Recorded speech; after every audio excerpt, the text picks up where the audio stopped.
ஒரு 10 கோரிக்கைகள் வெற்றி தீர்மானங்கள் சேவை பற்றி கோரியிருக்கிறார்கள்.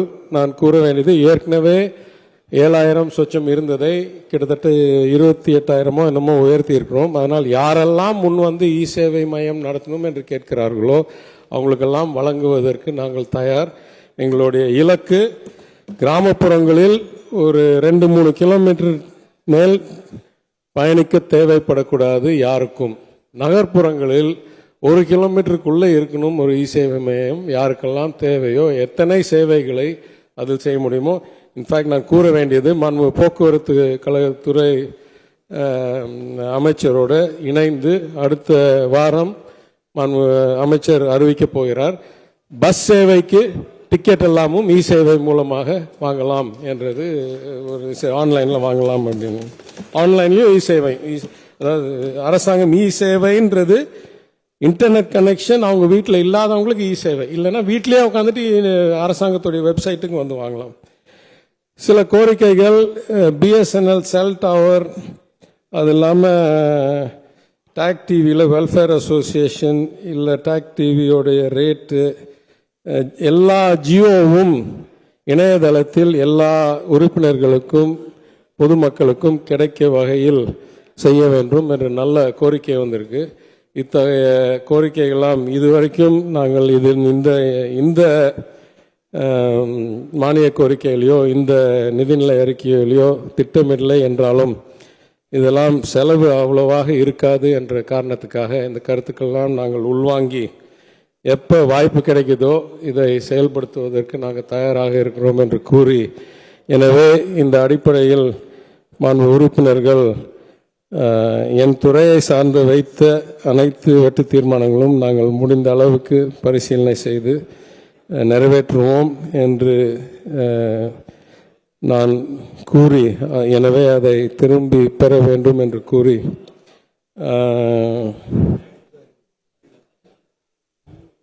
சில அறிவிப்புகள் மற்றும் வெளியிட்டு நான் உரையை முடித்துக் கொள்கிறேன்.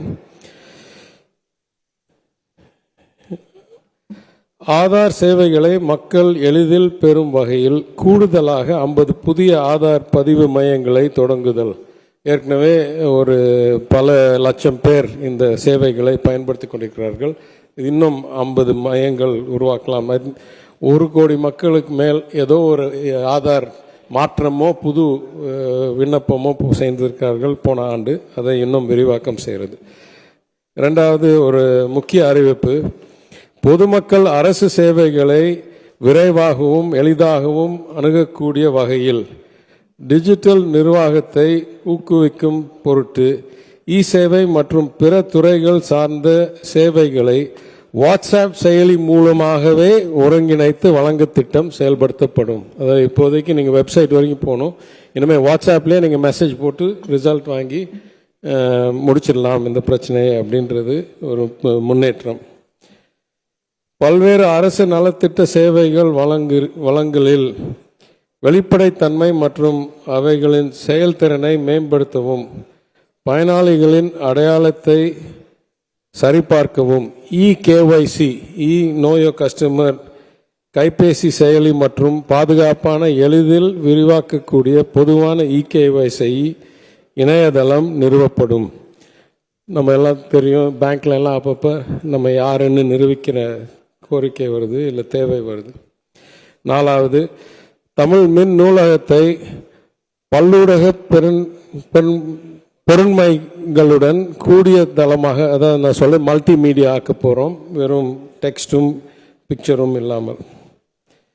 5வது, தமிழ் இலக்கியம் அல்லது தமிழ் மொழியில் பயிலும் மாணவர்களுக்கு மொழி தொழில்நுட்ப பயிற்சி அளித்தல், இது TVA மூலமாக.